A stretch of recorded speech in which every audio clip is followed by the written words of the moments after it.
कभी सीखने में मुश्किल हुई है? अगर हाँ, तो इसमें कोई नई बात नहीं है। हम सब के साथ होता है। आज हम यही जानने वाले हैं कि असरदार तरीके से सीखने के पीछे का विज्ञान क्या है और कैसे हम अपने दिमाग को ट्रेन कर सकते हैं ताकि वो नई जानकारी को बेहतर ढंग से समझ सके और याद रख सके। कभी ऐसा हुआ है कि किसी इम्तिहान के लिए रात रात भर पढ़ाई की हो और अगले दिन ऐसा लगे जैसे दिमाग से सब कुछ गायब हो गया हो? बहुत ही फ्रस्ट्रेटिंग लगता है ना? पर यकीन मानिए, इसमें आपकी कोई गलती नहीं है। इसका जवाब इस बात में छिपा है कि हमारा दिमाग असल में काम कैसे करता है। असल में सीखना इंटेलिजेंस या टैलेंट के बारे में उतना नहीं है जितना कि सही स्ट्रैटेजी और सही टेक्निक अपनाने के बारे में है। तो चलिए आज इसी पर बात करते हैं और देखते हैं कि हम अपने दिमाग को ज्यादा असरदार तरीके से सीखने के लिए कैसे तैयार कर सकते हैं। सबसे पहले तो अपने दिमाग को एक कंप्यूटर की हार्ड ड्राइव की तरह सोचना बंद कर दीजिए, जिसका काम सिर्फ जानकारी स्टोर करना है। नहीं, ये उससे कई ज्यादा स्मार्ट है। ये असल में एक कनेक्शन बनाने वाली मशीन है। जब भी हम कुछ नया सीखते हैं तो हमारा दिमाग उस नई जानकारी और जो हम पहले से जानते हैं उसके बीच एक रिश्ता, एक कनेक्शन बना रहा होता है। चलिए इसे ऐसे समझते हैं। कल्पना कीजिए कि हमारा दिमाग एक घना जंगल है। जब हम कुछ नया सीखते हैं तो हम उस जंगल में एक नया रास्ता बना रहे होते हैं।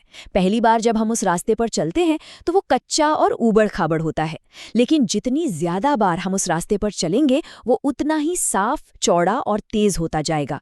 यही है दोहराव, यानी कि रेपिटेशन की ताकत। और साइंस की भाषा में दिमाग की इसी कमाल की क्षमता को कहते हैं न्यूरोप्लास्टिसिटी। इसका मतलब है कि हमारा दिमाग हमेशा बदल रहा है, हमेशा बढ़ रहा है। ये सिर्फ नए रास्ते बनाने के बारे में नहीं है, बल्कि पुराने रास्तों को मजबूत करने या जो रास्ते अब काम के नहीं हैं उन्हें मिटाने के बारे में भी है। मतलब हम जिंदगी भर नई चीजें सीखने के लिए अपने दिमाग को ट्रेन कर सकते हैं। तो अगली बार जब कुछ सीखने में मुश्किल हो तो खुद को कमजोर स्टूडेंट समझने की जरूरत नहीं है।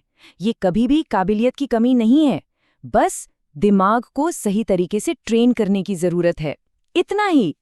हम सब ने कभी न कभी ये किया है, एग्जाम से ठीक पहली रात जागकर सब कुछ रटने की कोशिश। पर साइंस कहता है कि ये सीखने के सबसे खराब तरीकों में से एक है। पर ऐसा क्यों है? देखिए, रटना एक तरह का टेम्पररी जुगाड़ है। ये शायद आपको एग्जाम पास करने में मदद कर दे, लेकिन ये जानकारी को लंबे समय तक दिमाग में नहीं रखेगा। दूसरी तरफ जब हम वाकई में किसी चीज को समझते हैं तो हम अपने दिमाग में एक मजबूत और टिकाऊ कनेक्शन बना रहे होते हैं। अब बात करते हैं एक ऐसे सीक्रेट वेपन की जिसे अक्सर हम नजरअंदाज कर देते हैं, और वो है नींद। ये सीखने की प्रक्रिया के लिए बहुत बहुत जरूरी है। जब हम सो रहे होते हैं तब भी हमारा दिमाग दिन भर सीखी गई जानकारी को प्रोसेस कर रहा होता है और हमारी यादों को मजबूत कर रहा होता है। जब हम सोते हैं तो हमारा दिमाग एक लाइब्रेरियन की तरह काम करता है, जो दिन भर की किताबों को छांट रहा होता है।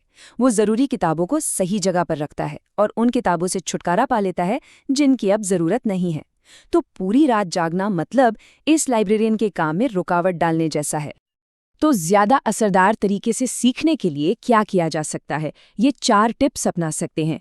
जो सीखा है उसे नियमित रूप से रिवाइज करें, उसे अपनी असल जिंदगी से जोड़कर देखें, उसे किसी और को आसान भाषा में सिखाने की कोशिश करें, और हाँ, अच्छी नींद जरूर लें।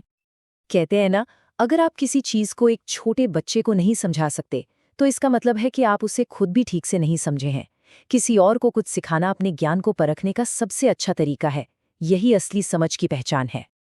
याद रखें, हमारा दिमाग एक अविश्वसनीय रूप से शक्तिशाली टूल है। बस इसका सही तरीके से इस्तेमाल करना सीखना है और फिर हम वो सब कुछ हासिल कर सकते हैं जिसे सीखने का हम मन बनाते हैं। तो अब इंतजार किस बात का है? इस जानकारी का इस्तेमाल करें और चलिए कुछ नया सीखते हैं। ये दुनिया आपके सीखने का इंतजार कर रही है।